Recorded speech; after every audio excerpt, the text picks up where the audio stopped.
জমি জমা তথা স্থাবর সম্পত্তি সম্পর্কিত আনিত মামলা দ্রুত নিষ্পত্তির কৌশল।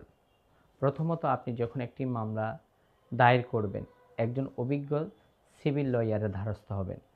মামলা করার পূর্বে আপনার মালিকানা সম্পর্কিত দলিল, দস্তাবেজ, মিউটেশন, হালনাগাদ খাজনা সম্পর্কিত দালিলিক প্রমাণগুলো প্রস্তুত রাখবেন।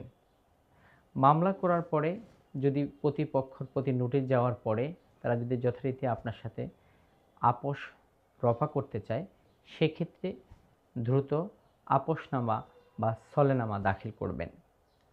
মোকদ্দমার প্রয়োজনে যদি কোনো কাগজপত্র, দালিলিক প্রমাণ, রেকর্ড তলব করার প্রয়োজন হয়, তাহলে মামলা বিচারে যাওয়ার আগেই সেই চাহিত ডকুমেন্ট তলবের জন্য কোর্টে দরখাস্ত দায়ের করবেন।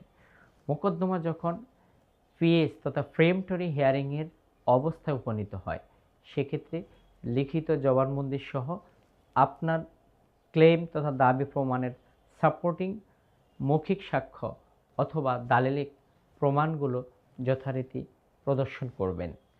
তৃতীয়ত হচ্ছে, যদি নালিশি সম্পত্তিতে বিবাদী পক্ষ ট্রেসপাস, অনধিকার প্রবেশ বা নালিশি জমির আকার আকৃতি পরিবর্তন কিংবা অন্যত্রে হস্তান্তর করার অপচেষ্টায় লিপ্ত থাকে, তাহলে দ্রুতই অস্থায়ী নিষেধাজ্ঞার আবেদন করবেন এবং সময় না চেয়ে কালক্ষেপণ না করে সঠিক সময়ে সঠিক পদক্ষেপ গ্রহণ করলে পরে মামলা দ্রুত নিষ্পত্তি করে ফসল আপনার ঘরে আনা সম্ভব।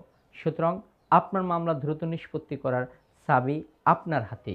কিভাবে ব্যবহার করবেন সেটার কৌশলও আপনি নিজেই নির্ধারণ করবেন।